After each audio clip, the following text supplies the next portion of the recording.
I was standing in the kitchen, kneading dough for the bread I made every Sunday, when my son Marcus walked in without knocking. His voice had that clipped, efficient tone he used when closing business deals. "Mom, we need to talk.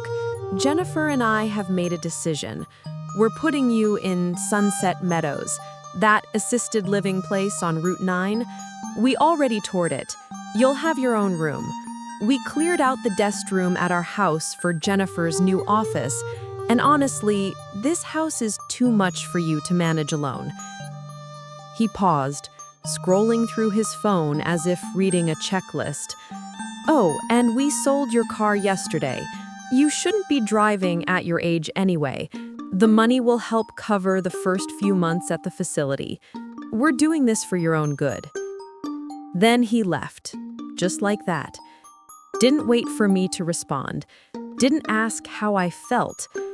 53 years of raising him, of sacrifice, of putting his needs before my own, and he discarded me like an outdated appliance. But I didn't cry. I didn't call him back. I just took a deep breath, wiped the flour from my hands, and smiled, because there was something my dear son didn't know. My name is Margaret Chen. I'm 76 years old, and until that moment, I thought I knew my son. I had been a widow for 8 months.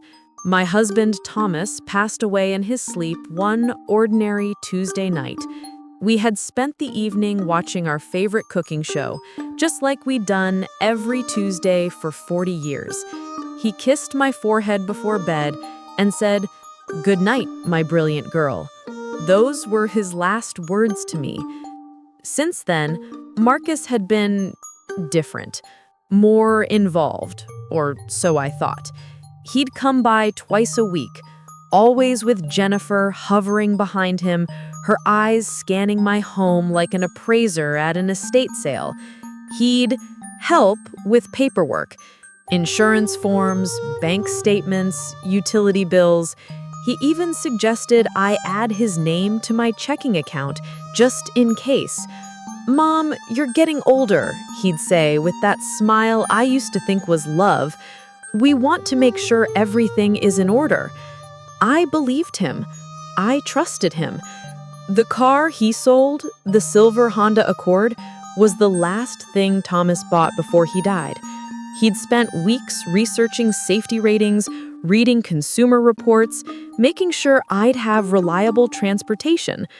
On the day he brought it home, he'd held my hand in the driveway and said, "This will keep you safe when I'm not here to do it myself." Marcus knew what that car meant to me. Thomas's cologne still lingered faintly in the upholstery, and now it was gone, sold without asking. Sold as if my memories were inventory to be liquidated. That evening, after Marcus left, I sat in Thomas's favorite recliner, the worn leather one Marcus had called an eyesore more than once, and stared at the wall of family photos. Pictures of Marcus as a baby, as a Little League player, at his college graduation. Thomas and I had saved for years to send him to that private university. We'd eaten beans and rice for months so he could have the education we never had. Where did that sweet boy go? When did he become someone who saw his mother as a burden to be managed? I made myself a cup of tea, the same chamomile blend Thomas used to brew for me when I couldn't sleep. And as I sipped it, I remembered something I had completely forgotten. 2 weeks before Thomas died, he handed me a thick manila envelope. "Maggie," he'd said, using the nickname only he was allowed to use, "put this somewhere safe. Don't open it right away. You won't need it yet. But when you need it, you'll know. And when you open it, remember, I always took care of you, even when I'm gone." I tucked it into the bottom drawer of my dresser, beneath the quilts my grandmother had made. After Thomas's funeral, drowning in grief and paperwork, I'd simply forgotten it existed. But now, sitting in his chair, I remembered. I walked upstairs slowly. My knees aren't what they used to be, and opened the dresser drawer. The envelope was exactly where I'd left it, slightly yellowed at the edges, my name written across the front in Thomas's neat architect's handwriting. My hands trembled as I pulled it out. I sat on the edge of our bed, the bed we'd shared for 53 years, and carefully opened the seal. Inside were documents, legal papers, property deeds, account statements, stock certificates, and a letter handwritten on Thomas's personalized stationery. My dearest Maggie, if you're reading this, I'm gone, and you're probably dealing with more than you should have to handle alone. Forgive me for keeping secrets, but I wanted to protect you and to protect what we built together. You know I worked as a city planner for 40 years. What you don't know is that I also invested, carefully, quietly. Every raise I got, every bonus, every tax refund, I put it to work. Not in flashy stocks or risky ventures, but in real estate, in land, in the kinds of things that grow slowly and steadily, like the love we built together. Maggie, we own 11 properties across this state, apartments, small commercial buildings, even the strip mall where Marcus's favorite coffee shop is. I put everything in an LLC, Chen Holdings, and you are the sole owner. You always have been. The total value is approximately $4.2 million. I never told you because I didn't want money to change us. I didn't want Marcus to know either. I wanted him to love us for who we are, not what we have. I see now that might have been a mistake, but my intentions were good. You are not helpless, my brilliant girl. You are not a burden.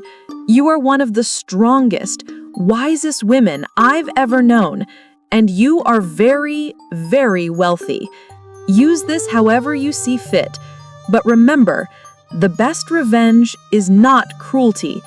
It's education. All my love, always, Thomas. I read the letter 3 times. Then I looked through the documents, one by one, my hands shaking so badly I could barely hold the pages.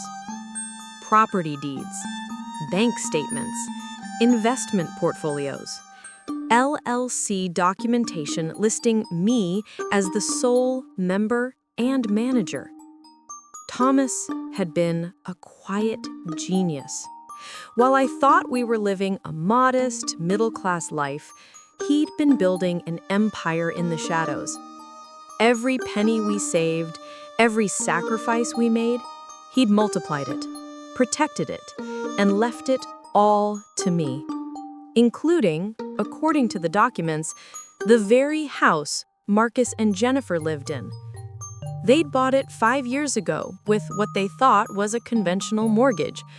What they didn't know was that Thomas had purchased the property through Chen Holdings and sold it to them at cost, structuring it to look like a standard sale so they'd never suspect.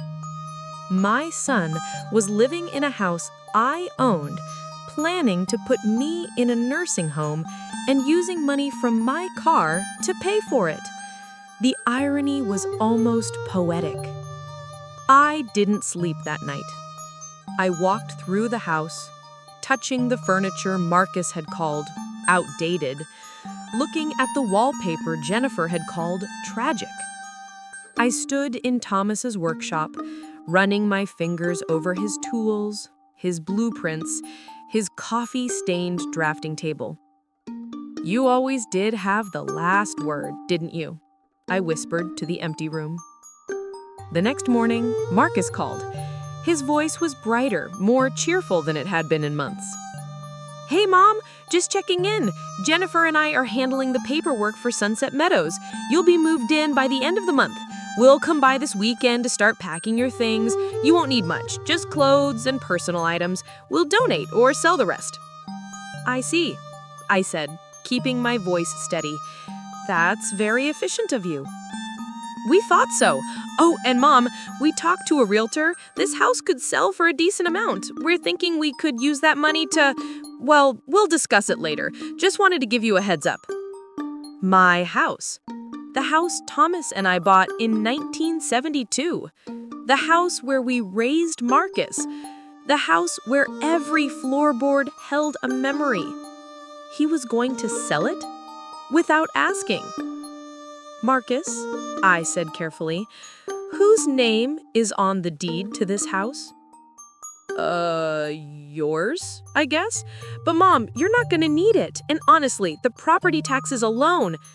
I'll talk to you later, sweetheart." I hung up before he could respond. I found the lawyer's name in Thomas's documents. Samuel Ortega, of Ortega and Associates. I called his office that morning. "Mrs. Chen," he said warmly when his secretary connected us, "I've been expecting your call. Thomas told me you'd reach out when you were ready." "You knew about all of this?" "I helped him structure it. He was one of the smartest clients I've ever had, and one of the most devoted husbands. He wanted to make sure you'd be protected no matter what happened." "Mr. Ortega, I need your help." "That's why I'm here." Over the next 2 weeks, Mr. Ortega and I worked in secret. We reviewed every document. We confirmed ownership of every property. We made sure everything was legally airtight. And we developed a plan. Marcus came by that Saturday with Jennifer and 3 moving boxes. They didn't knock. They just walked in, Jennifer already pulling items off shelves and wrapping them in newspaper. "We're starting with the kitchen," Marcus announced. "You won't need all these dishes at Sunset Meadows. They provide meals." I watched them pack my grandmother's china, the set I'd promised to pass down to Marcus's children someday, if he ever had any, and I said nothing. "Mom," Jennifer said, not unkindly, "we're doing this because we love you. You'll be so much happier with people your own age, and honestly, maintaining this house is too much for someone in your condition." My condition. As if aging was a disease. "I understand," I said quietly. "You're probably right." Marcus looked relieved. "I'm glad you're being reasonable about this, Mom." They stayed for 2 hours, packing boxes, making lists, discussing which furniture they'd keep and which they'd donate. When they finally left, I stood in my half-emptied kitchen and called Mr. Ortega. "It's time," I said. The eviction notice was delivered to Marcus and Jennifer's house on a Tuesday morning, exactly 8 months after Thomas died. Mr. Ortega had it hand-delivered by a process server who confirmed receipt. Marcus called me 30 minutes later. His voice panicked. Mom, did you get some kind of weird legal notice? We just got a letter saying we have to vacate our house in 30 days. It's from some company called Chen Holdings. Have you ever heard of them?" "Chen Holdings," I said, as if thinking. "No, honey, that's strange." "It has to be a mistake or a scam. Jennifer's freaking out. We're calling our lawyer right now." "That sounds like a good idea." "Mom, I'll call you back. This is insane." He hung up. I sat in Thomas's recliner with a cup of tea and waited. It took Marcus 48 hours to unravel the truth. I know this because Mr. Ortega called me to report that Marcus's lawyer had contacted him demanding to know who owned Chen Holdings and why they were trying to evict their clients from their home. I told him the truth, that Chen Holdings is wholly owned by Margaret Chen and that the property in question has always belonged to the LLC. I also mentioned that I'd be happy to provide documentation proving the Chens have been living in your property for the past 5 years. How did he respond? He asked if you were represented by counsel. I said yes, by me. He hung up shortly after. Marcus showed up at my house that evening. He looked like he hadn't slept. His hair was disheveled, his eyes red-rimmed. Jennifer was in the car, staring at her phone. "Mom," he said, his voice tight. "We need to talk." "Come in, honey." He sat at the kitchen table, the same table I'd served him breakfast at for 18 years, and put his head in his hands. "Is it true?" he asked quietly. "Is Chen Holdings yours?" "Yes." "And you own our house?" "Yes." "Since when?" "Since before you bought it. Your father structured the sale to make you feel independent. He wanted you to have the pride of homeownership without the burden of an actual mortgage. You've been paying a small monthly amount, but it's always been a gift, not a purchase." Marcus stared at me. "Why didn't you tell me?" "I didn't know. Your father kept it secret to protect you and to protect what we built. He wanted you to love us for who we were, not what we had." "But the eviction notice is real. You're 30 days away from being homeless unless you make other arrangements." His face went white. "Mom, you can't do this. We have nowhere to go. Our savings are gone. We spent it all on what, Marcus?" He couldn't meet my eyes. "On the deposit for Sunset Meadows? On paying off Jennifer's credit cards? On the vacation we took last month because we thought after you moved out, we'd finally have financial breathing room." There it was. The truth laid bare. You thought that once you got rid of me, you'd have access to my house, my money, my things. No, Mom, it wasn't like that." "Then what was it like, Marcus?" He couldn't answer. I let him sit there in silence for a full minute. Then I poured him a glass of water and sat across from him. "Your father left me very wealthy," I said quietly. "Wealthy enough that I never have to worry about money again. Wealthy enough that I could solve all your problems with one phone call." Hope flared in his eyes. "Mom, if you could just..." "But I'm not going to." "Not yet." The hope died. "What do you mean?" "I mean, you're going to learn what I learned when you showed up here and told me I was putting you in a home. You're going to learn what it feels like to be treated like a burden, to have your autonomy stripped away, to be told that people who supposedly love you are making decisions for your own good. Mom, please.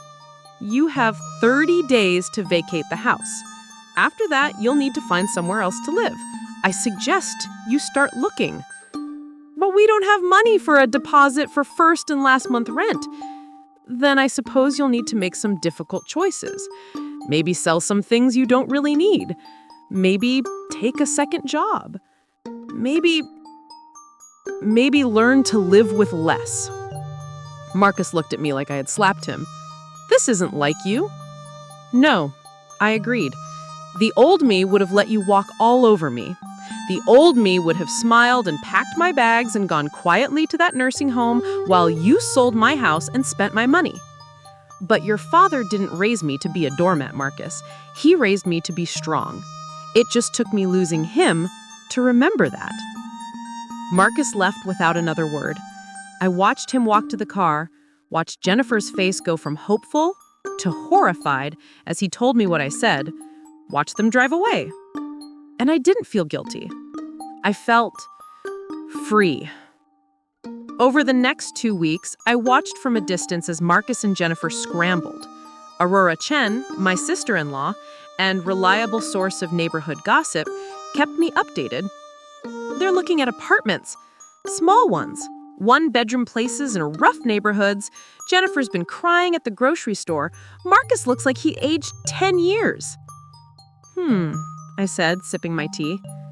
"Margaret, can I ask you something?" "Of course." "Are you really going to let them go homeless?" "No, Aurora. I'm going to let them learn." "Learn what?" "The difference between hardship and inconvenience." 3 weeks into their 30-day notice, Marcus called me. His voice was different, smaller, humbler. "Mom, can I come talk to you?" "Of course, honey." He arrived alone this time. He looked thinner, more tired. He sat at the kitchen table and stared at his hands.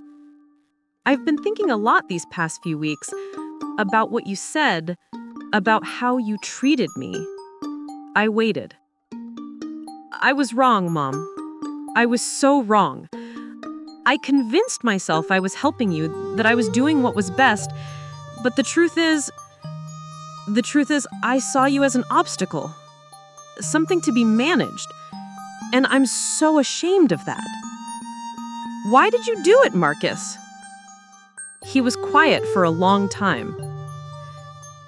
"Because it was easier than dealing with the grief of losing Dad.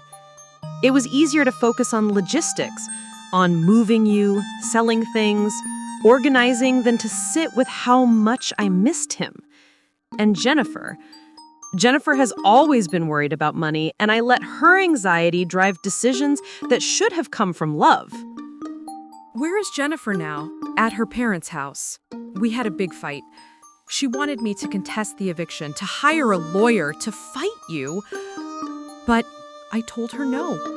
I told her this was my fault, not yours, and that I needed to make it right." He looked up at me, and for the first time in months, I saw my son, my real son. "Mom, I don't expect you to forgive me right away. And I'm not asking you to fix this for me. I just want you to know that I understand now. I understand what I did and why it was wrong. And I'm going to spend the rest of my life making sure I never treat you or anyone like that again." I let him sit with those words for a moment. Then I reached across the table and took his hand. "Marcus, do you know why your father kept our wealth a secret? To protect me? To protect your character. He worried that if you knew we had money, you'd see us differently. You'd see dollar signs instead of people. And he was right to worry, wasn't he?" Marcus nodded, tears streaming down his face. "But he was also wrong about something," I continued gently. "He thought hiding it would keep you humble. What it actually did was leave you unprepared for the truth. You never learned the value of things because you never understood how hard we worked to provide them." "I'm so sorry, Mom." "I know you are, and I forgive you. But forgiveness doesn't mean erasing consequences. You still have a lot to learn. What do you want me to do?" I pulled out a folder Mr. Ortega had prepared. "My father and I own 11 properties. Most of them are apartment buildings that need active management, collecting rent, coordinating repairs, dealing with tenant issues. I want you to manage them. Not for free. I'll pay you a fair salary, but you'll work for it. You'll learn what it means to maintain property, to deal with people, to solve problems." Marcus looked stunned. "You're offering me a job? I'm offering you a chance to rebuild what you almost destroyed. Your relationship with me, your understanding of value, your integrity. What about the house? You can stay, but you'll pay market rate rent and you'll sign a real lease. No more gifts disguised as purchases. If you want to own something, you'll earn it. And Jennifer? That's between you and her. But Marcus, if you're going to be with someone, make sure they bring out the best in you, not the worst." 6 months later, Marcus and I had coffee every Sunday morning in my kitchen. He'd lost weight from the physical work of managing properties, but he'd gained something more valuable: wisdom. He'd learned to listen, to respect, to see people again. Jennifer had moved out. They were separated, maybe heading toward divorce. Marcus said it was painful, but necessary. She couldn't accept that I was choosing you over her. She wanted me to fight you, to sue you, to get what's mine. But I kept telling her there is no mine. There's only what Mom chooses to share, and I'm grateful for whatever that is. I patted his hand. Your father would be proud of you. I hope so. That afternoon, I visited Thomas's grave for the first time in months. I laid flowers on the headstone and sat in the grass, talking to him the way I used to talk to him in bed at night. I said, "You were right, my love. The best revenge, really, is education." Marcus learned his lesson, and I learned mine too. I learned that I'm stronger than I thought, that I don't need anyone to take care of me. But it's nice when the people I love choose to show up anyway. The wind rustled through the trees, and I swear I felt Thomas's hand on my shoulder. "I always knew you were brilliant, Maggie. I just had to make sure you knew it too." Justice arrived not as revenge, but as transformation. Not as punishment, but as restoration. And in the end, we both gained something far more valuable than money. We gained each other back. Did you like my story? Which city are you listening from? Let's meet in the comments. If this story moved you, you can support the channel so I can keep bringing more stories like this. Thank you so much for your sweet support. I'm looking forward to your comments on the story. Don't forget to subscribe. See you in the next life story with love and respect.